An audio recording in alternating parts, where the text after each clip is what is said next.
আশ্চর্যের বিষয় হলো এই দামি ফেরেশতাগুলো আরশ কাঁধে নিয়ে আছে, ওই কাঁধে নিয়ে আবার চতুর্পাশে 70,000 ফেরেশতা, এরা 24 ঘন্টা এই জবান দিয়া যেই দরখাস্তটা আল্লাহ পাকের কাছে করে, সেটা হলো আল্লাহ তাআলা এই আসমানের নিচে জমিনের উপরে থাকা আমার আর আপনার মতো সাদা সিধা মোমেন বান্দার জন্য আল্লাহর কাছে মাগফিরাতের দোয়া করে, মাগফিরাতের দোয়া করে।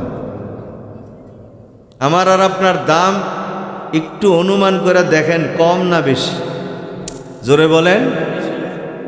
আল্লাহ তাআলার সবচেয়ে দামি ফেরেশতা যারা আরশ বহন করে আছে, এরা রাত দিন 24 ঘন্টা আল্লাহ তাআলার কাছে যেই দরখাস্ত করে, সেই দরখাস্তের মধ্যে একটা দরখাস্ত হলো, আল্লাহ দুনিয়ার জমিনে মোমেন বান্দাদের গুনাহ তুমি মাফ করে দাও, এদেরকে তুমি জাহান্নাম থেকে মুক্তি দিয়ে দাও। আমাদের এই দেশে যদি আলেম ওলামাদেরকে ভোট দিয়ে আমরা সংসদে পাঠাই, আল্লাহর কসম এই দেশ জান্নাতের বাগানে পরিণত হবে ইনশাআল্লাহ। আমাদের মা বোনেরা ইফটিজিং হবে না, মা বোনরা কোনোদিন তারা নির্যাতিত হবে না, আমরা কোনোদিন নির্ভয়ে আমরা কখনো নিরাপত্তাহীনতায় থাকব না। আমাদের টাকা নিরাপদ থাকবে, আমাদের জান নিরাপদে থাকবে, আমাদের মাল নিরাপদে থাকবে, আমাদের ঘর নিরাপদে থাকবে, আমাদের ঘরের স্বর্ণ অলংকার নিরাপদে থাকবে।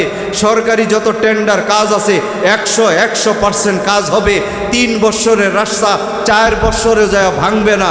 আমাদের রাস্তাগুলো ঠিক থাকবে, আমাদের রিলিফগুলো ঠিক থাকবে, গরিবের হকগুলো ঠিক থাকবে। ইনশাল্লাহ এই বাংলাদেশ সোনার বাংলাদেশ হবে। ওলামায়ে কেরামরা যদি একদিন ক্ষমতায় আসে, আমরাও দেখতে চাই। কে কে দেখতে চাও? দুটা হাত উঠে আমার আল্লাহকে দেখায় দাও। বড়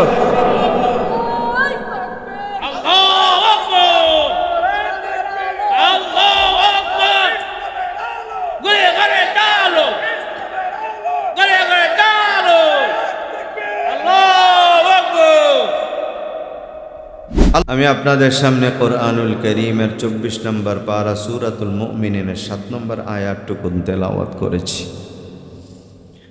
তেলাওয়াতকৃত আয়াতের উপরে ভিত্তি করে অল্প সময় কিছু কথা বলার চেষ্টা করব, যে কথাগুলো আল্লাহ পাক আমার জবান দিয়ে বের করে দিবেন। দোয়া চাই, দোয়া করি আল্লাহ তাআলা যেন আমাকে আমল করার তৌফিক দান করেন।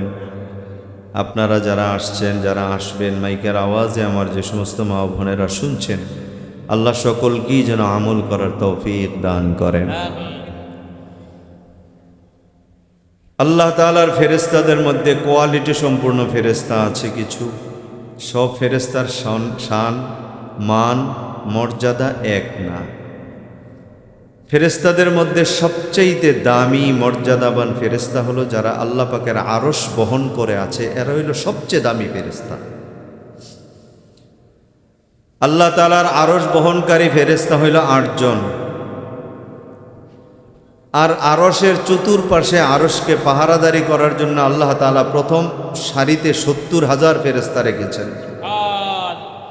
এই 70,000 ফেরেশতার পিছনে আরেকটা কাতার আছে, সেখানে আরো আছে 70,000 ফেরেশতা। এর পিছনে আরেকটা কাতার আছে, সেই কাতারেও আছে 70,000 ফেরেশতা।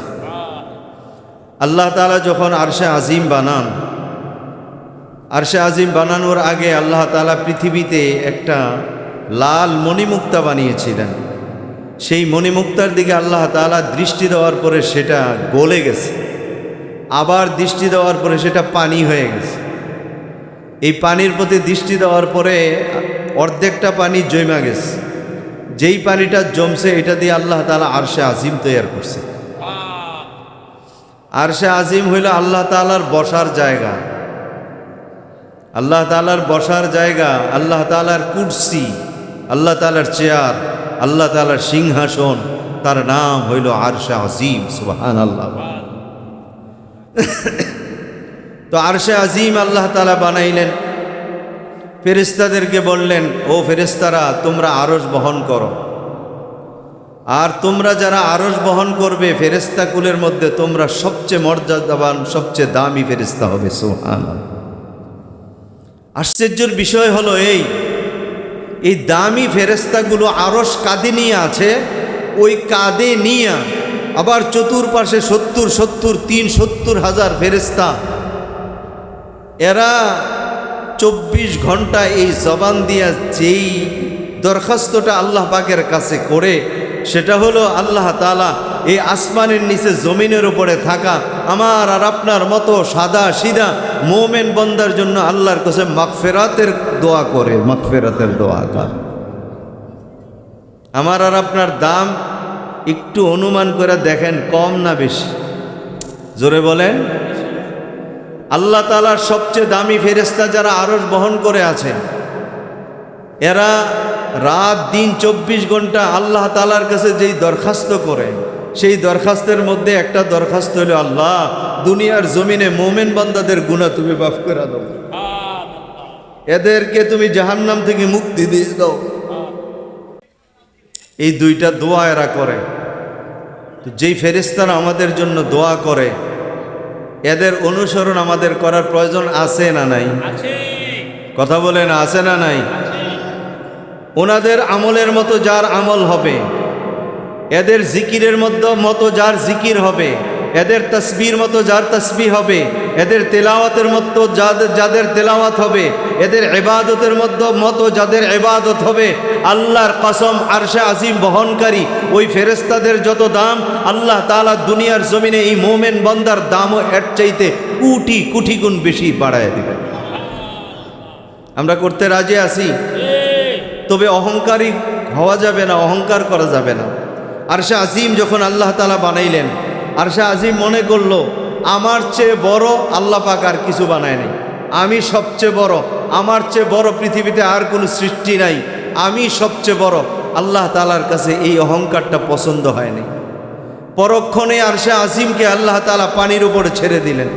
আরশে আজিম কাঁপতে শুরু করলো, ডাকতে শুরু করলো, মাওলিক আমি ভুল করেছি, তুমি বড়, তুমি বড়, তোমার চেয়ে বড় পৃথিবীতে আর কেউ নেই। সুবহান আল্লাহ তাআলা এই আরশে আজিমের কম্পন বন্ধ করানোর জন্য আল্লাহ তাআলা একটা সাপ বানাইলেন। এই সাপকে আল্লাহ তাআলা বললেন আরশে আজিমকে পেঁচাইয়া ধরো। আরশে আজিমটাকে পেঁচাইয়া ধরার পরে সাপের অর্ধেক পুরো হয়েছে, আরো অর্ধেক খালি আছে। আরশে আজিম থেকে এই সাপ আরো বড়। এই আরশে আজিমকে যে সাপ পেঁচাইয়া ধরছে, আরশে আজিম সেই সাপকে দেখে বলে, আল্লাহ সাপ যদি হয় এত বড়, তুমি না জানি কত বড়। সুবহান। সাপের দিকে আল্লাহ তাআলা বলেন, তুমি সাপের দিকে তাকাও। সে সাপের দিকে তাকাইল, দেখলো সাপের মধ্যে পাখা আছে 70,000 পাখা, প্রত্যেকটা পাখার মধ্যে 70,000 পলক, প্রত্যেকটা পলকের মধ্যে 70,000 মুখ, প্রত্যেকটা মুখের মধ্যে 70,000 জিহ্বা।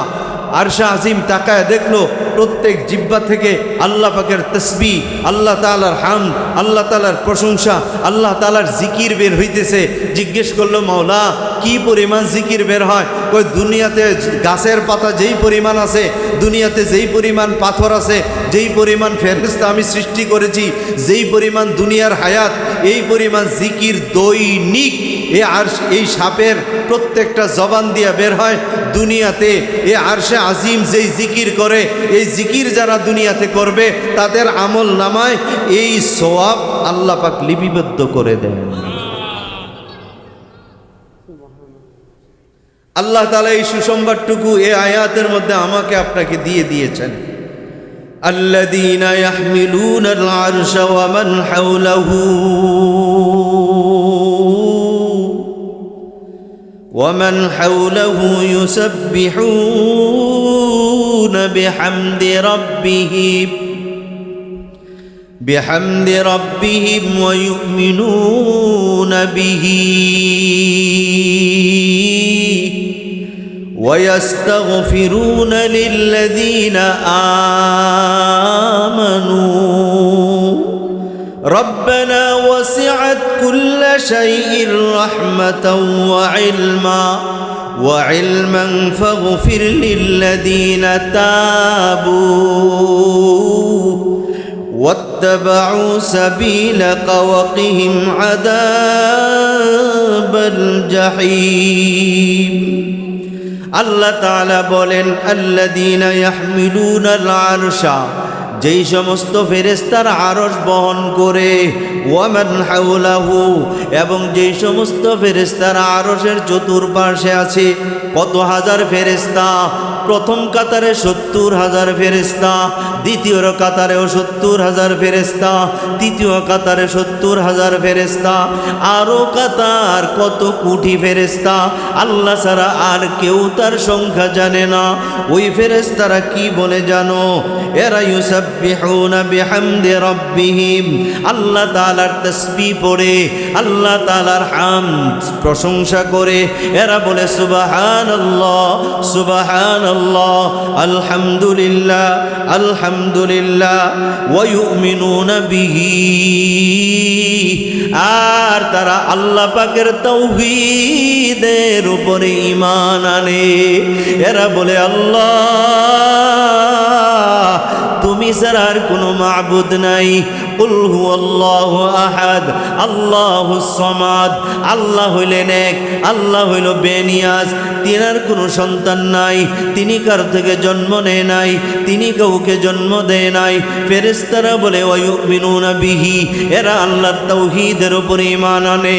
এরপরে তারা বলে ওয়া ইস্তাগফিরুনা লিল্লাযীনা আমানু, এরপরে তারা দুনিয়ায় যারা ঈমান এনেছে এদের জন্য আল্লাহর কাছে মাগফিরাত তালাশ করে, এদের গুনাহ মাফের দরখাস্ত করে। কি ঠেকা লাগলো এদের আমার আর আপনার গুনাহ মাপ চাওয়ার? এদের কি প্রয়োজন পড়লো? এরা তো আমাদের খায় না পরে না, এদেরকে আমরা সাহায্য করি না, টাকাও দেই না, পয়সাও দেই না, এরপরে এরা আমাদের জন্য কেন দোয়া করে? এই জন্য দোয়া করে, এই মুমিন বান্দা বড় দামি, এই মুমিন বান্দার জন্য আল্লাহ জান্নাত বানাইছেন, এই মুমিন বান্দার জন্য আল্লাহ সব বানিয়েছেন। এই জন্য ইয়াস্তাগফিরুনা লিল্লাযী আমানু, যারা ঈমানদার তাদের জন্য তারা ইস্তিগফার করে ক্ষমা চায়। কেমনে ক্ষমা চায়? এরা বলে রব্বানা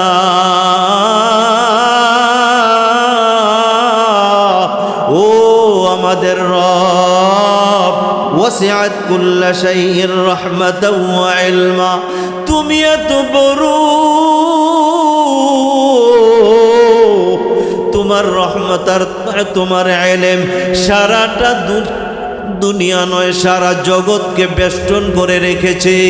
ও আল্লাহ তুমি বড় রহমওয়ালা, তুমি দয়াওয়ালা, এমন কোনো জায়গা নাই যেই জায়গায় তোমার রহমত নাই, এমন কোনো জায়গা নাই যেই জায়গার ইলম তোমার নাই। ও আল্লাহ, আল্লাহ তাআলা বলে ও ফেরেশতারা তোমরা বড় দামি, তোমরা আমার কাছে কি চাও? এত প্রশংসা, এত তাসবিহ, এত কিছু করার পরে কি চাও? ফেরেশতারা তারপরে বলে ফাগফির লিল্লাযীনা তাবু, ও আল্লাহ দুনিয়াতে যারা গুনার পরে তওবা করে ওই তওবাকারীদের তওবা তুমি ক্ষমা করে দাও। ও আল্লাহ যারা তওবা করে তাদের তওবা কবুল করো। ওয়াত্তাবাউ সাবিলাক, আর যারা তোমার রাস্তার অনুসরণ করে এদেরকেও তুমি মাফ করে দাও। ওয়াকিহিম আযাবাল জাহিম, এদেরকে জাহান্নাম থেকে মুক্তি দিয়ে দাও। তিনটা দরখাস্ত করলো আল্লাহর কাছে। প্রত্যেক দিন হাজার হাজার বার আল্লাহর কাছে দরখাস্ত করে আর বলে ও আল্লাহ ওই চান্দিনা থানার মিরগুন গ্রামের ওই মসজিদের পাশে মাহফিলে তোমার বান্দারা বসে আছে, কোনো কিছুর আশাই নাই, এদের গুনাহ মাফ করে দাও। আর এদের মধ্যে যারা তোমার রাস্তার অনুসরণ করে এশার নামাজ পড়লো তারপরে মাহফিলে বসলো, ও আল্লাহ তোমার রাস্তার অনুসরণ করলো, ফজর জোহর আসর মাগরিব যারা পড়লো এরা তোমার রাস্তার অনুসরণ করলো, এ আল্লাহ এদেরকে তুমি মাফ করিয়া দাও, আর তুমি এদেরকে জাহান্নাম থেকে মুক্তি দিয়ে দাও। আল্লাহ তাআলা দেখলেন আরশ বহন করেছেন যেই ফেরেশতারা, বলছিলাম কয়জন, 8 জন ফেরেশতা আরশ বহন করে আছে। আরশ বহনকারী ফেরেশতারা আরশ বহন করতে কষ্ট হচ্ছে। আল্লাহ তাআলা তো আলিমুম বিজাতিস সুদূর, দিলের খবর জানে। আল্লাহ তাআলা বলেন তোমাদের বুঝি আরশ বহন করতে কষ্ট হচ্ছে? আল্লাহ তাআলা বলেন তোমরা সুবহানাল্লাহ তাসবিহ জিকির শুরু করে দাও। এরা একসঙ্গে বাবা সুবহানাল্লাহ পড়তে শুরু করলো। সুবহানাল্লাহ যখন পড়তে শুরু করলো, আরশ বহন করে এদের জন্য হালকা হয়ে গেল। এই সুবহানাল্লাহর জিকির আর জবান থেকে বন্ধ হয় না। আদম আলাইহিস সালাম পর্যন্ত তারাই সুবহানাল্লাহ তাসবিহ পড়লো। আদম আলাইহিস সালাম একদিন জান্নাতের মধ্যে হাঁচি দিল, হাসি দেওয়ার পরে বললেন আলহামদুলিল্লাহ। এই আলহামদুলিল্লাহ বলার পর আল্লাহ তাআলা জবাব দিলেন ইয়ারহামুকাল্লাহ। এই কথাটা শুই না আরশ বহনকারী ফেরেশতারা দেখলেন আদম নবী আলহামদুলিল্লাহ বলার পরে আল্লাহ তার জবাব দিয়েছে। আলহামদুলিল্লাহ শব্দটা আমার আল্লাহর কাছে বড় প্রিয়, তাই ফেরেশতারা এখন বলে আর একটা জিকির হবে না, এখন থেকে 2টা জিকির হবে। সুবহানাল্লাহি ওয়ালহামদুলিল্লাহ, সুবহানাল্লাহি আলহামদুলিল্লাহ। এই জিকির করতে করতে করতে নূহ আলাইহিস সালাম দুনিয়ায় আসার আগ পর্যন্ত তারা এই জিকির করলো। নূহ আলাইহিস সালাম দুনিয়াতে আসলো, 950 বছর দাওয়াতের কাজ করলো, কিন্তু বাবা কেউ ঈমান গ্রহণ করলো না, 9 জন ছাড়া। এরা বাবা কুফরি করলো। আল্লাহ তাআলা একটা সুযোগ দিয়ে বললেন ও নূহ তুমি তোমার উম্মতকে বলো, এরা যদি লা ইলাহা ইল্লাল্লাহ ইখলাসের সাথে বলে আমি আল্লাহ তাদের জীবনের সবগুলি গুনাহ মাফ করে দেব। হযরত নূহ আলাইহিস সালাতু ওয়াস সালাম সবাইকে ডাইকা বললেন আল্লাহ তাআলা তোমাদের প্রতি ওহী নাজিল করে বলেছেন তোমরা যদি ইখলাসের সাথে আল্লাহর রাজি খুশির নিয়তে লা ইলাহা ইল্লাল্লাহ পড়ো, আল্লাহ তাআলা তোমাদের গুনাহ মাফ করে দিবেন। এরা সবাই লা ইলাহা ইল্লাল্লাহ পড়তে শুরু করলো।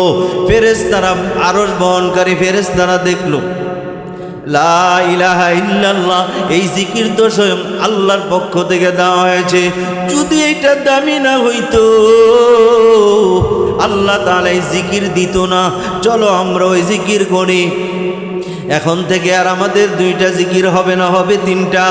সুবহানাল্লাহ ওয়ালহামদুলিল্লাহ ওয়ালা ইলাহা ইল্লাল্লাহ। এরা এই জিকির শুরু করলো, 3টা জিকিরের মধ্যে রইল। আরশ বহন করা একেবারে এদের জন্য হালকা হয়ে গেল, এখন একেবারে পাতলা হয়ে গেছে, কোনো ভারী মনে হয় না। এরা বাবা এই জিকির করতে শুরু করলো সুবহানাল্লাহ আলহামদুলিল্লাহ লা ইলাহা ইল্লাল্লাহ। ইব্রাহিম আলাইহিস সালামের আবির্ভাবের আগ পর্যন্ত, ইব্রাহিম আলাইহিস সালাম যখন নবুয়ত লাভ করলেন আল্লাহ তাআলা বড় কঠিন পরীক্ষায় ফেলাইলেন। ও ইব্রাহিম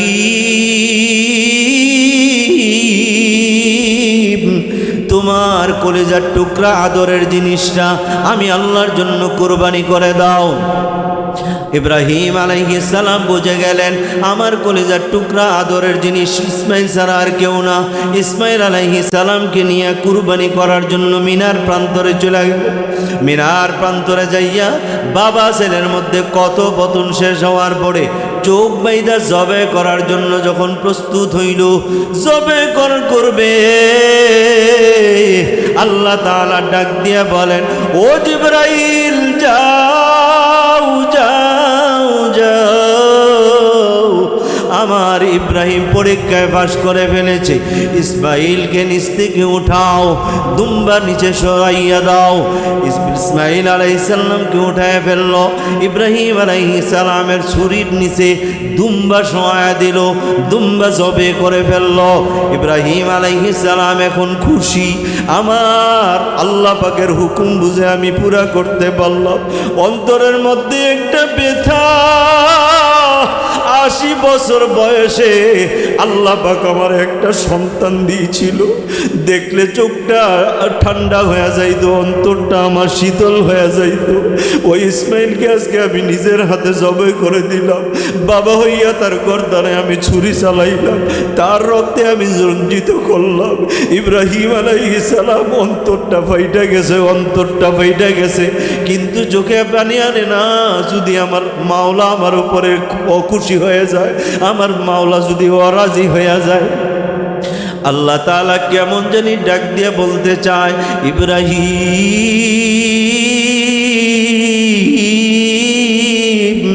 চোখটা খুইলা তুমি আগে তো দেখো। ইব্রাহিম আলাইহিস সালাম চোখ খুললেন, চোখ খুইলা দেখে ইসমাইল পাশে দাঁড়ানো, একটা দুম্বা জবাই হয়ে গেছে। ইব্রাহিম আলাইহিস সালাম ওই অবস্থাটা দেখা বললেন, আল্লাহু আকবার।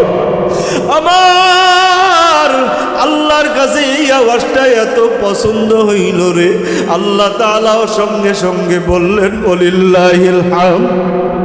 এ বাবা, আরশ বহনকারী ফেরেশতারা মনে করলো আল্লাহ পাক যেই ডাকের জবাব দেয়, এই জিকির অবশ্যই দামিয়ারা বলে এখন আর 3 জিকির হবে না, 4th নাম্বার জিকির যোগ হবে।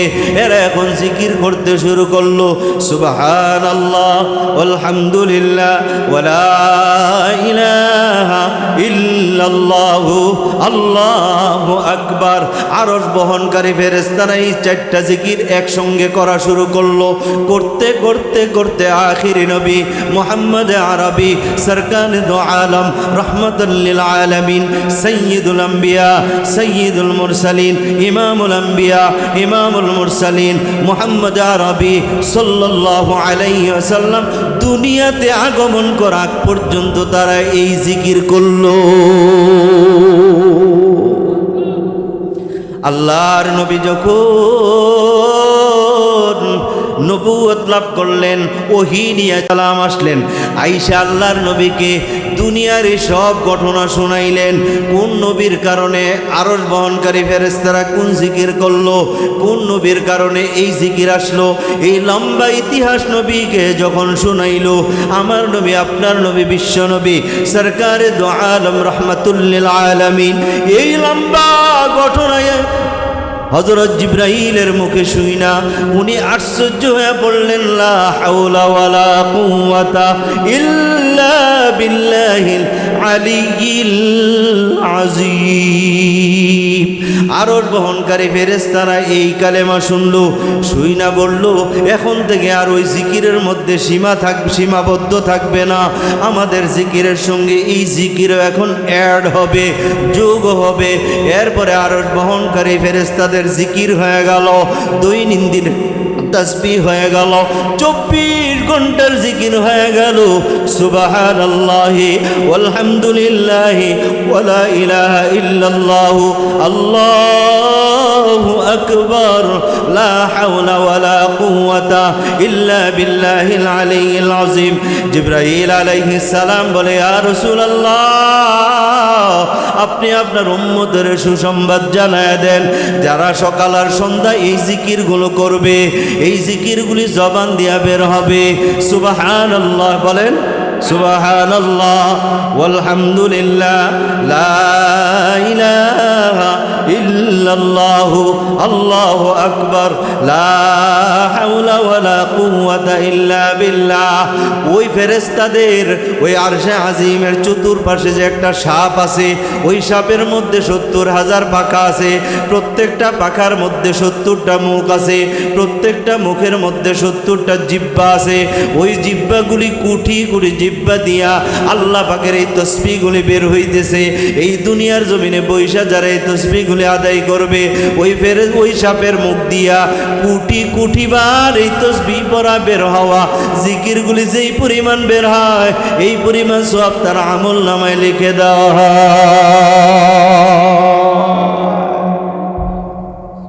পড়া যাবেনি, কথা কয় না, পড়া যাবেনি। নামাজ পড়া না না পড়া, জোরে বলেন, নামাজ পড়ে না না পড়ে। একদল আছে নামাজ পড়ে না, শবে বরাত বিশ্রায়, নামাজ পড়ে না সবে কদর বিশ্রায়, নামাজ পড়ে না ঈদগাহে নতুন নতুন জামা পইরা বড় ভুডাঙ্গিরি করে, আছে না নাই? এই সমস্ত লোকদের থেকে আল্লাহ তাআলা আমাদেরকে হেফাজত করুক, বলেন আমি। 5 ওয়াক্ত নামাজ যারা নাই, তার জিকিরের কোনো দাম নাই, শবে বরাতের কোনো দাম নাই, শবে কদরের কোনো দাম নাই, ঈদের নামাজের কোনো দাম নাই। কথা ঠিক কিনা কর? এই তো সামনে নির্বাচন, মাথার মধ্যে টুপি, থোতায় দাড়ি, হাতে তসবিহ লওয়ার সময় হয়েছে। কথা ঠিক কিনা কর? আমি কইছে আরবেন না, উনি ভালো মানুষ, রাগ করছেন নি আবার? এই যে দেখেন নি কি সুন্দর চেয়ার আছে না, অসাধু কিছু চেয়ার না। নির্বাচন দেখলেই আল্লাহ ওয়ালা বুজুর্গ, মাশাআল্লাহ, আমার ভাই তোমার ভাই, অমুক ভাই তমুক ভাই, তার চরিত্র ফুলের মতো পবিত্র, ভিতরে গুয়ের গন্ধর অভাব নাই। কি নির্বাচনের আগে কোরের ঘরের পার দিয়া হেঁটা যায়, রাত বাজে তখন 12টা, দরজায় নক করছে। বেটা কই ব্যাপার কি, রাত 12টা বাজে ডাকলো কে? দরজা খুইলা দেখে চেয়ারম্যান সাহেব। কি ব্যাপার? আরে তোমার এই ভাঙ্গা ঘরটা দেখে বড় মায়া লেগে গেছে। ওয়াদা দিলাম যদি নির্বাচনে পাশ করি তোর ঘরটা আমি বিল্ডিং বানাই দেব। এই বেটায় তো সরল সহজ মানুষ, খেতে খামারে কাজ করে খায়, কুলিগিরি করে রিক্সা চালায়, সিএনজি চালায়। বেটা খুশি হয়ে হাত উঠেছে, আল্লাহ এই চেয়ারম্যান সাহেবকে তুমি ফাঁস করায়। দোয়ায় তো কোনো রকম ফাঁস করছে। পাশ করার পরে উনি শপথ টপথ গ্রহণ করে ইউনিয়ন পরিষদে বসছে, চেয়ারে বসে এখন মাশাআল্লাহ সুন্দর চেয়ারম্যানই করতেছে। ওনার কাছে 4 মাস পরেই গরিব লোকটা গেছে, যাই বলে আসসালামু আলাইকুম। ঠেড়া পড়ার মতো কোনো আওয়াজ নেই, আবার সালাম দিছে। তো পিএসের এটা কে রে? হ্যাঁ, ওইখান থেকে আওয়াজ দিয়ে বলে, চেয়ারম্যান সাহেব ছিলেন না? ওই যে রাত 12টায় আমার ঘরে ডাক দিয়ে আমার ঘুমের থেকে তুলছিলেন। কইটি নির্বাচনের আগের ঘটনা, এটি পরে আর এই ঘটনা চলে না। এমন বাটপার আছে না নাই? এইবার নির্বাচনে এই সমস্ত বাটপারদেরকে বয়কট করব, বলেন ইনশাআল্লাহ। সব দেখা শেষ, এবার ইসলামের বাংলাদেশ। রাজি আছেন না? হ্যাঁ, যারে দেখলে আল্লাহর কথা স্মরণ হয়, যাকে দেখলে আল্লাহর কথা স্মরণ হয়, যার দ্বারায় কোনোদিন দুর্নীতি হবে না, যার দ্বারায় কোনোদিন দুর্নীতি ঘুষ বাণিজ্য হবে না, যার দ্বারা চুরি চামারি হবে না, রিলিফের মাল খাবে না মাইরা, রডের পরিবর্তে বাঁশ দিবে না, এমন লোককে আমরা ভোট দিয়ে এমপি চেয়ারম্যান বানাবো, বলেন ইনশাআল্লাহ। তুমগো বাটফারি আমরা দেখছি, নির্বাচনের আগে বহুত কথা কইছো, এরপরে সব টাকা নিজের পকেটে পড়ছে, আমরা কিচ্ছু পাই নাই। এই কথা ঠিক। আমাদের এই লক্ষ্মীপুর কমলনগর থানা, কমলনগর ইউনিয়ন, মাওলানা খালেদ সাইফুল্লাহ উনি চেয়ারম্যান হয়েছে, এরপরে উপজেলার চেয়ারম্যান। হ্যাঁ, এবার এমপি নির্বাচন করব। ওই এলাকায় আমি মাহফিলে গিয়েছি, সাধারণ মানুষকে জিজ্ঞেস করছি, ভাই উনি কে? কই হুজুর এটা মানুষ না, এটা ফেরেশতা। কই যতদিন চেয়ারম্যান ছিল আমাদের ঘরে ঘরে চাউল, যারা যায় নাই উনি সাইকেল দিয়ে ওই ঘরে নিয়ে চাউল পৌঁছাই দিয়ে আসছে। এবং আমরা অফিস থেকে চাল নিয়ে ঘরে যায় মাপছি, কোনোদিন চাল কম পাই না, যা দেওয়ার একবারে হুবহু তা সমান সমান। এই আলেম ওলামারা আপনাদের প্রতিনিধি হইলে আপনাদের লাভ না ক্ষতি? আরো জোরে বলেন। এই যে দেখেন আমাদের ধর্ম উপদেষ্টা ডাক্তার আফম খালেদ হুসাইন, উনি একজন আলেম, উনি ধর্ম উপদেষ্টা হয়েছে। মানুষের কি লাভ হয়েছে? গত বছর হজ করে আসার পরে 5,04,00,000 কত টাকা উপরছে। এটা প্রত্যেক বছরই উপরে, বাংলাদেশ স্বাধীন হওয়ার পর থেকে প্রতি বছরই উপরে, কিন্তু এটা দেশের মানুষ জানে না, এটা দেশের মানুষ শোনে নাই কোনোদিন। এই বছর উনি আলেম হওয়ার কারণে শোনাই দিছে, একেবারে মিডিয়ায় না শোনাই দিছে, এবং প্রত্যেক হাজির বাড়িতে বাড়িতে তাদের অ্যাকাউন্টে ওই টাকা পৌঁছায় দিছে। আলহামদুলিল্লাহ বলে। এই যে আমাদের দেশে বন্যা হইলে ত্রাণের ত্রাণ বিতরণ হয়, বহু সংগঠন আছে। আমাদের বাংলাদেশে একটা আসুন্না ফাউন্ডেশন আছে, মাওলানা শেখ আহমদুল্লাহ সাহেব এটার পরিচালনা। উনি একজন আলেম, কওমি মাদ্রাসার আলেম। উনি মেখলে পড়ছে হাটাজারির ফারে। উনি একজন আলেম, শেষ কথা কি একজন আলেম। তো উনি ওই ত্রাণ বিতরণের পরে উনি হিসাব দিছেন, হিসাব দিতে যায় বলেন কার্টন বিক্রি এত লাখ টাকা। একজনের পাশ থেকে জিজ্ঞেস করে, হুজুর কার্টন বিক্রি মানে? কই এই যে মালগুলি আনছি কার্টন, এগুলি আমি এক পাশে জমায় রাখছি, এই কার্টনগুলি বিক্রি করে এত টাকা হয়েছে। সুবহানাল্লাহ। একজন আলেম এর দায়িত্ব নেওয়ার কারণে কার্টন বিক্রির টাকারও হিসাব কলমে কাগজে যোগ হয়েছে। কথা বুঝেন নাই? আমাদের এই দেশে যদি আলেম ওলামাদেরকে ভোট দিয়ে আমরা সংসদে পাঠাই, আল্লাহর কসম এই দেশ জান্নাতের বাগানে পরিণত হবে ইনশাআল্লাহ। আমাদের মা বোনেরা ইফটিজিং হবে না, মা বোনরা কোনোদিন তারা নির্যাতিত হবে না। আমরা কোনোদিন নির্ভয়ে আমরা কখনো নিরাপত্তাহীনতায় থাকবো না। আমাদের টাকা নিরাপদ থাকবে, আমাদের জান নিরাপদে থাকবে, আমাদের মাল নিরাপদে থাকবে, আমাদের ঘর নিরাপদে থাকবে, আমাদের ঘরে স্বর্ণ অলংকার নিরাপদে থাকবে।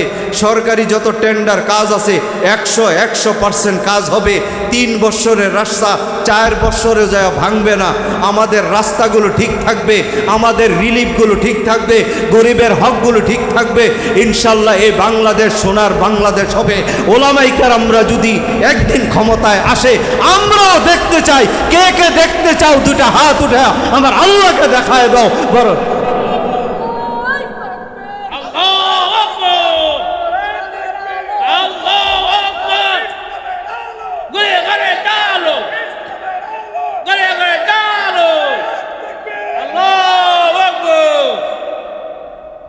আল্লাহ তাআলা সবাইকে মনে রাখার তৌফিক দান করুন।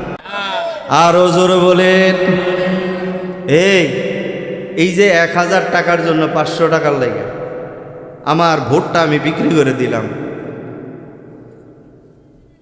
শুনেন, ভোট এটা অত্যন্ত একটা মূল্যবান জিনিস। ভোট মানে কি? আমার রায়। ভোট মানে কি? আমার রায়। এই রায়টা আসছে, রায় দেওয়ার অধিকার, এই পুত পবিত্র অধিকারটা দিয়েছেন আল্লাহ। কথা বুঝেন? ভোট মানে রায়। ভোট মানে কি? এই রায় দেওয়া, আমার মতটাকে পেশ করার অধিকার ক্ষমতা দিয়েছে কে? আরো জোরে বলেন। এটা পবিত্র না অপবিত্র? আমার এই রায়ে একটা এমপি হবে, একজন চেয়ারম্যান হবে, একজন মেম্বার হবে, জনপ্রতিনিধি হবে। আমার এই ভোটে নির্বাচিত হয়ে এই লোকটা যত নেকের কাজ করবে তার একটা ভাগ আমার আমলনামায় এসে যোগ হবে। আসতে বলেন সুবহানাল্লাহ। আর উনি নির্বাচিত হয়ে যত আকাম করবে এগুলি একটাও যোগ হবে না। হ্যাঁ, এই এরপরে যদি ভুলা যান, কপালে পিঠা আছে। অতীতে যাদেরকে এমপি বানাইছেন, মন্ত্রী বানাইছেন, চেয়ারম্যান বানাইছেন, এক একজন মেম্বারের বাড়ি আছে ঢাকা 2-3টা, চেয়ারম্যানের হিসাব তো আরো পরে। কি কথা ঠিক কিনা? এখন বিদেশে খবর নিয়ে দেখে অনেক দেশের মেইন শহরগুলোতে শত শত বাড়ি, এগুলি ইংল্যান্ডের কারণা, জাপানের কারণা, অন্য অন্য দেশের কারণা। বাংলাদেশের কোনো এমপি নাইলে মন্ত্রী, নাইলে কোনো ওসির, নাইলে ডিসির। কথা ঠিক কিনা? এই টাকা কি আর বাবার না আমাদের? এবার সিদ্ধান্ত নেওয়া লাগবে। আমাদের এই দেশের জনগণের রক্ত পানি করা টাকা দিয়া বিদেশে বাড়ি বানায় যারা, বিদেশে যাদের সন্তানদেরকে লেখাপড়ায় করায় চিকিৎসার জন্য, বাংলাদেশে চিকিৎসা করে না, বাইরে যায় চিকিৎসা করায়। আমাদের মতো গরিবরা ঢাকাও যায় চিকিৎসা করাইতে পারি না। আমাদের রক্ত পানি করা টাকা দিয়া এরা বাইরে যায় চিকিৎসা করে, সন্তান বিদেশ লেখাপড়া করায়, এরা বিদেশে বাড়ি বানায়। আজকের মাহফিল থেকে সিদ্ধান্ত নিলাম, এদেরকে বয়কট বয়কট বয়কট। কথা ঠিক কেনা বলো? কে কে রাজি আছো? দুইটা হাত উঠায় তাকবীর দাও। মাশাআল্লাহ। এই একটা ভোট দিলে মানুষ জান্নাত জাহান্নামের প্রশ্ন আছে কি চেয়ারম্যান? ঠিক কি? আমার রায় এসে চেয়ারম্যান এসে, মনে করেন দুই চেয়ারম্যান, একজনে 500 ভোট পাইছে আর উনি 501টা ভোট পাইছে, তো চেয়ারম্যান কে হইব? তো আমার একটা ভোটের কারণে উনি চেয়ারম্যান হয়েছে। কি কথা ঠিক নেই? আল্লাহ তাআলা তৌফিক দান করুক, বলেন আমিন। এই আমার আর আপনার রিজিকের মালিককে বলেন, আরো জোরে বলেন। যে আল্লাহ আমাকে আপনাকে বানিয়েছেন, ওই আল্লাহ আমার আর আপনার খাওয়ার ব্যবস্থা করতে পারেন কি পারেন? টাকার ব্যবস্থা করতে পারেন কি পারেন? ওয়া তুইজ্জু মান তাশা ওয়া তুযিল্লু মান তাশা বিয়াদিকাল খায়র ইন্নাকা আলা কুল্লি শাইইন কাদির।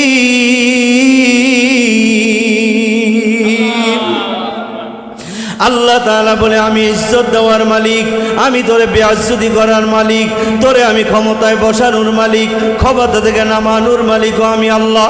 কারণ আমি আল্লাহ সমস্ত ক্ষমতার মালিক, আমার উপরে কারো কোনো ক্ষমতা চলে না, কারোর থেকে জিজ্ঞেস করে আমি কোনো কাজ করা লাগে না। হ্যাঁ, এক বাদশার কানে গেল, বাদশা, আমাদের দেশে একজন যুবক দরবেশ আছে, যৌবন বয়সে দরবেশি হাসিল করছে রে বাদশা বলে, এটা কেমন খবর শুনাইলা? যৌবন বয়সে দরবেশ হয়ে গেছে, আল্লাহর ওলি হয়ে গেছে। ওই লোকটা বলে, বাদশা আরেকটু আশ্চর্যের বিষয় হইল, ওই যুবকের কাছে প্রত্যেক দিন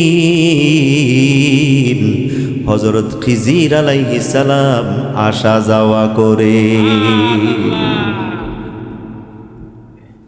বাদশাহ হুকুম দিল, সৈন্যরা যাও, ওই যুবক দরবেশকে আমার কাছে ধরে নিয়ে আসো। যদি যুবক না আসে, শোনায় দিও আমি ওই যুবককে দুনিয়ার থেকে বিদায় করে দেব, হত্যা করে দেব। যুবক রাইসা বলল, যুবক, বাদশাহ তোমাকে খবর দিয়েছে, যদি না যাও বাদশাহ তোমাকে কতল করবে। যুবক বাদশার দরবারে হাজির, বাদশাকে সালাম দিয়ে জিজ্ঞেস করে, বাদশাহ কেন ডাকলেন? বাদশাহ বলে, যুবক, শুনলাম তোমার কাছে খিজির আলাইহিস সালাম আসে, কথাটা কি সত্য? যুবক বলে, হা হা, আমার কাছে খিজির আলাইহিস সালাম আসে। বাদশার আগত সুরে ডাক দিয়া বলে, ও যুবক, যদি খিজিরকে আমার কাছে না নিয়ে আসো, তোমাকে আমি হত্যা করে ফেলবো। যুবক চলিয়া গেল। এরপরের দিন যখন খিজির আলাইহিস সালাম আসলেন, খিজির আলাইহিস সালামকে বললেন, ও খিজির, বাদশাহ বলছে যদি আপনাকে নিয়ে বাদশার দরবারে না যায়, আমার গর্দান উড়ায় দিবি, আপনি একটু দয়া করে চলেন। খিজির আলাইহিস সালাম বলে, আমার জন্য তোমার বিপদ হবে আমি চাই না, চলো চলো চলো বাদশার দরবারে যাই। খিজির আলাইহিস সালামকে নিয়া ওই যুবক বাদশার দরবারে হাজির। বাদশাহ বলে, ও যুবক, খিজিরকে আনো নাই? বলে, হ্যাঁ এনেছি। উনি তো খিজির আলাইহিস সালাম। বাদশাহ তার সিংহাসন থেকে উঠে গেল, খিজির আলাইহিস সালামকে এসে সালাম করলো, ওনাকে নিয়ে সিংহাসনে বসাইল। বলল, হুজুর, আমি আপনার সঙ্গে বেয়াদবি করেছি, আপনাকে দেখার বড় আকাঙ্ক্ষা, এই জন্য আপনাকে নিয়ে আসতে বলছি। খিজির আলাইহিস সালাম বলে, কেন নিয়ে আসছো? আমারে তাড়াতাড়ি বলো, হাতে সময় নাই।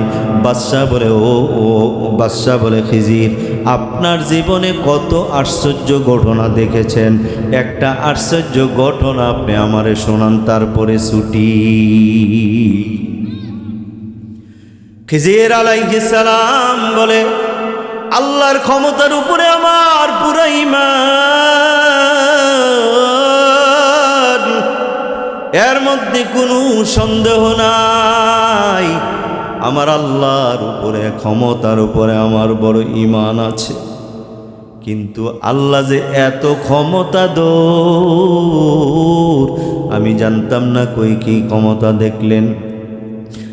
খিজির আলাইহিস সালাম বলেন, আমি একবার একটা শহরের উপর দিয়া যাইতেছিলাম, শহরটা বড় সুন্দর, অনেক বড়, এত বড় শহর ইতিপূর্বে আমি কখনো দেখি নাই। শহর দেখে আমার বড় ভালো লাগলো। এত বড় শহর তো ইতিপূর্বে আর কোনো দেশে দেখি নাই। শহরটা দেখে আমি চলে গেলাম। এই দিক দিয়ে আমার আর আশা হয় নাই। আমি প্রায় 500 বছর পরে, কোনো বর্ণনা আসছে 100 বছর পরে আমি আবার ওই জায়গা দিয়ে আসলাম। আইসা দেখি শহরের কোনো নাম নাই, তার কোনো চিহ্ন নাই। বিশাল বড় একটা জঙ্গল, কোনো মানুষ আমি দেখলাম না। হঠাৎ করে একজন মানুষ আমি পাইলাম। দাড়িগুলো সাদা হয়ে গেছে, চুলগুলি পাইকা গেছে, চামড়া বইটা গেছে, শরীরটা বাঁকা হয়ে গেছে। আমি জিজ্ঞেস করলাম, ও বুড়া বাবা, এইটা তো একটা বিশাল শহর ছিল, এটা জঙ্গল হইল কবে? ওই বুড়া মিয়া দমক দিয়া বলে, না না, এটা কোনোদিন শহর ছিল না। আমিও দেখি না, আমার বাপ দাদা 14 গোষ্ঠীরও দেখে নাই। আমার বাবা 14 গোষ্ঠীরা দেখে আসতেছে এখানে বিশাল বড় জঙ্গল। এই জঙ্গল কত বড় এর সীমানা আমরাও জানি না। খিজির আলাইহিস সালাম বলেন, আমি চলে গেলাম। আবার 500 বছর পরে ওই দিক দিয়ে যাবার সময় দেখলাম যে ওই বিশাল জঙ্গলের কোনো চিহ্ন নাই। বিশাল বড় একটা সমুদ্র। ওই জায়গায় দেখলাম কিছু জেলেরা পাশে মাছ ধরে। আমি এদের কাছে গেলাম, জিজ্ঞেস করলাম, এরে জেলে ভাই, এত বড় একটা জঙ্গল, যেই জঙ্গলের কোনো সীমানা কেউ জানতো না, এই জঙ্গলটা কবে নদী হইল জানুনি? ওই জেলেগুলো দমক দেয়া বলে, বাবা আমার বয়স 60, এখানে আমরা সমুদ্রই দেখে আসতেছি। আমার বাপ দাদা 14 গোষ্ঠী সবাই জানে এটা একটা সমুদ্র, এখানে কোনো জঙ্গল ছিল না। আমিও জানি না, আমার বাপ দাদারাও জানে না। এই উদ্ভট কথা এখানে তুমি বইল না। খিজির আলাইহিস সালাম বলে, আমি চলে গেলাম। এরপরে আবার 500 বছর পর এই দিক দিয়ে আমি যাইতেছিলাম, দেখলাম যে একটা বিশাল বড় শহর। এই শহরটাতে বড় বড় দালান, উপরের দিকে চাইলে মাথার টুপিও পরে যায়, এত বড় বড় দালান আর বালাখানা। আমি আশ্চর্য হয়ে গেলাম। শহরের কোলাহলে কিছু মানুষকে জিজ্ঞেস করলাম, এ ভাই, এই শহর কত বছর বয়স তুমি জানুনি? ওই লোকটা বলে, তুমি কি পাগল? এই শহর তো আমি ছোটকাল থেকে দেখে আসতেছি, আমার বাপ দাদারাও জানে না এই শহর কবে থেকে প্রতিষ্ঠা হয়েছে। তুমি কি বলো? বলে যে এখানে তো একটা নদী ছিল। না না, তোমার ভুল হচ্ছে, কোথাও এখানে কোনো নদী ছিল না। খিজির আলাইহিস সালাম বলে, ও বাদশাহ, আমার কাছে জীবনে বড় আশ্চর্য ঘটনা এইটা। এত আল্লাহ পাক এত ক্ষমতাশীল, আল্লাহর এত ক্ষমতা। একটা শহরকে আল্লাহ জঙ্গল বানাইলেন, ওই জঙ্গলকে আল্লাহ আবার সমুদ্র বানাইলেন, ওই সমুদ্রকে আল্লাহ তাআলা আবার ময়দান বানাইলেন, ওই ময়দানকে আল্লাহ তাআলা আবার শহর বানাইলেন। আল্লাহ পাকের এত ক্ষমতা, আল্লাহ পাকের এত কুদরত, আমার কাছে আমার জীবনে দেখা আশ্চর্য ঘটনাগুলোর মধ্যে এটাই একটা বড় ঘটনা। আমি আপনাদেরকে জিজ্ঞেস করতে চাই, যে আল্লাহ এত বড় বিশাল একটা শহরকে ধ্বংস কইরা জঙ্গল বানাইতে পারলো, জঙ্গল ধ্বংস করে সমুদ্র বানাইতে পারলো, সমুদ্রকে আল্লাহ তাআলা ময়দান বানাইতে পারলো, ময়দানকে আল্লাহ, যে আল্লাহ এত বড় শহর বানাইতে পারলো, ওই আল্লাহ তোমার মতো আমার মতো ক্ষুদ্র মানুষগুলো রিজিক দিতে সক্ষম না অক্ষম? আরো জোরে বলা, সক্ষম না অক্ষম? এ আল্লাহর বান্দারা, হাতে ধরে পায়ে ধরে অনুরোধ করে বলিয়া যায়, আমল সে জিন্দগি बनती है, जन्नत भी जहन्नम भी, ये खाके फितरत में है, ना नारो है ना नूरी। কবরের ভিতরে বাবা তোমার আমার কোনো পরিচয় চলবে না। ওই কবরে গেলে তোমারে আমারে জিজ্ঞেস করবে না তুমি কি মুফতি না মুহাদ্দিস না ইমাম না খতিব, তুমি মাদ্রাসার মুতামিম না প্রিন্সিপাল, তুমি চেয়ারম্যান না মেম্বার না এমপি না মন্ত্রী না প্রেসিডেন্ট, টাকাওয়ালা না গরিব, সাদা না কালো, কোনো প্রশ্ন করবে না। তোমার আমার কবরে যাওয়ার পর তিনটা প্রশ্ন করবে, মার রব্বুকা ওয়া মা দীনুকা মান হাদার রাজুল আল্লাযী বুইসা ফীকুম। যদি তুমি মুমিন হও, ওই আল্লাহর কাছে ওয়াদা করে আসছো আল্লাহ তুমি আমাদের রব, এরপরে বাবা তুমি সুদ খাও নাই, এরপরে তুমি ঘুষ খাও নাই, এরপরে নামাজ কাজা করো নাই, এরপরে আল্লাহর কোনো নাফরমানি করো নাই, নিজের বিবিরে বেপরদায় রাখো নাই, তুমিও বেপরদায় চলো নাই, মিথ্যা কথা বলো নাই, চুগলখড়ি করো নাই, মানুষের হক মাইরা খাও নাই, আমার আল্লাহকে সবসময় ভয় করে চলেছ। ফজরের আজান হইলে আর ঘুমের মধ্যে তুমি থাকো নাই, ওই ঘুম থেকে উইটা আমার মাওলার দরবারে দৌড়াইছ আর বলছো মাহবুব তোমারে দেখার জন্য পাওয়ার জন্য মসজিদে দৌড়াই, কিন্তু তোমারে তো আমি আর পাই না। ওই জোহরে দৌড়াইছো, আসরে দৌড়াইছো, মাগরিবে আশায় দৌড়াইছো, কোথাও মাহফিল হইলে দৌড়াইছো, আমার মাওলারে নি পাওয়া যায়। এ বাবা তুমি দৌড়াইতে দৌড়াইতে কখনো চরবনের ময়দানে, কখনো বিশ্ব ইস্তেমার ময়দানে, কখনো উজানির ময়দানে আমার মাওলার তালাশে তুমি দৌড়াইছো। আমার মাওলার ডাক দিয়ে বলবে, ও ফেরেশতারা আমার বান্দার অবস্থা আমি জানি, তোরা জানোস না। দুনিয়ার মানুষ যখন শেষ রাত্রে ঘুমাইয়াছিল, আমার বান্দা ঘুমায় নাই, আমারকে পাওয়ার জন্য তালাশের জন্য শেষ রাত্রে এটা তাহাজ্জুদের নামাজ পড়ছে, এরপরে জিকিরের মধ্যে আমার তালাশ করছে, পায় নাই। আমার বান্দা তারপরে ফজরে গেছে, আমারে পায় নাই, জোহরে যাইও পায় নাই, আসরে যাইও পায় নাই, মাগরিবে পায় নাই, আশায় পায় নাই, তারপরে আমারে তালাশ করা ছাড়ে নাই। টাকা জমাইতেছি, দিলে বড় আশা যদি মক্কায় যায়, আল্লাহর ঘর বাইতুল্লাহর সামনে নিয়ে সেজদা দিলে নিয়ে আল্লাহরে পাওয়া যায়। আমার এই পাগল বান্দা অল্প অল্প টাকা জমাইয়া ওই বাইতুল্লাহ আমি আমার ওই ঘরের মধ্যে আইসা ঘুরে আর পাগলের মতো বলে, লাব্বাইক আল্লাহুম্মা লাব্বাইক, লাব্বাইক লা শারীকা লাকা লাব্বাইক, ইন্নাল হামদা ওয়ান নি'মাতা লাকা ওয়াল মুলক লা শারীকা লাক। এই পাগল ঘুরছে আর আমি আল্লাহর তালাশ করছে। এই পাগল এরপরও পায় নাই, দৌড়াইয়া গেছে সাফার মারোয়া সাই করতে।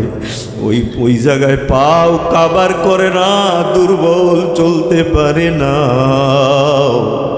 এই দুর্বলতা নিয়েও পায়ের ব্যথা নিয়ে এরপরে সাই বন্ধ করে নাই। আমি মাওলার তালাশে কতক্ষণ যায়, সাফায় কতক্ষণ যায় মারওয়া। ইন্নাস সাফা ওয়াল মারওয়াতা মিন শাআইরিল্লাহ ফামান হাজ্জাল বাইতা বিউতামারা ফালা জুনাহা আলাইহিমা। ওই সাফা মারওয়ায় আমাকে তালাশ করলো, মিনায় তালাশ করলো, মুজদালিফায় তালাশ করলো, ওই জমরাতে তালাশ করলো, আর আবার ময়দানে আমি আল্লাহকে তালাশ করলো, পাই নাই। এরপর আমি আল্লাহকে ভুলে নাই, আমি আল্লাহর তালাশ সে বন্ধ করে নয়। আমার বান্দা কবরে যেই প্রশ্ন করেছ, এই প্রশ্নের জবাব আমার বান্দা দেওয়া লাগবে না, আমি আমার বান্দার পক্ষ থেকে জবাব দিয়ে দিলাম। বলেন সুবহান। আর যদি আল্লাহ না খাস্তা তুমি আর আমি যদি বেনামাজি হইয়া, গুনাহগার হইয়া, নাফরমান হইয়া, সুদখোর হইয়া, ঘুষখোর হইয়া, গুনার গন্ডি বাঁধাই নিয়ে ওই কবরের দিকে রওনা, যেই কবরে আমার মা থাকবে না, বাবা থাকবে না, আমার ভাই থাকবে না, আমার বন্ধু থাকবে না, আমার স্ত্রীও যাবে না, কেউ যাবে না। ওই কবর, যেই কবরে দরজা নাই, জানালা নাই, ওই কবরের মাটিগুলি 70 হাত দূরিয়া সরিয়া যাবে। 70 হাত দূর থেকে আইসা নাফরমান তোরে আমার এমন ডান দিকে রান্নি করে, বাম দিকে করিয়া যাবে, নাফরমান চিল্লাবি, ওই এরপরে জাহান্নামের আগুন তোর আমার কবরে দাও দাও করিয়া জ্বলবে রে নাফরমান, সহ্য করতে পারবি না। নাফরমান জাহান্নামের গুর্জ আইনা তোরে পিটাইতে থাকবে। জাহান্নামের গুর্জগুলোতে এত ওজন, সহ্য করতে পারবি না রে নাফরমান। ওয়াদা করো, পাক্কা ইরাদা করো, জীবনে আর কোনোদিন নামাজ ছাড়বো না, জিকির ছাড়বো না। বলো ইনশাআল্লাহ। যদি আল্লাহর জাকিরিন হইয়া, জিকিরকারী হইয়া দুনিয়ার থেকে বিদায় হও রে পাগল, দুনিয়ার মানুষ তোমারে পাগল বলতে পারে, আসলে তুমি আল্লাহর দরবারে পাগল না, তুমি আল্লাহর বড় প্রিয়, বড় আল্লাহর মাহবুব। এ ভাইরা আমার, যেদিন জান্নাতে যাইবা আল্লাহ তাআলা বলবে মা তাশতাহিল আনফুসু ওয়া তালাদ্দুল আয়ুন, এ বান্দা যা চাবি এই জান্নাতে তাই পাবি, এই জান্নাতের মধ্যে যা চাবি তাই পাবি। ওই আল্লাহর বান্দা জান্নাতের মধ্যে ঢুকবি, দেখবে কত সুন্দর জান্নাতের দেয়ালগুলির দিকে তাকায় থাকবে। একটা ইট স্বর্ণের, আরেকটা ইট বাবা রূপার, ওই হীরা জহরত দ্বারা বাবা সুন্দর করে সাজাইছে, ইয়াকুত দ্বারা সাজাইছে রে বাবা।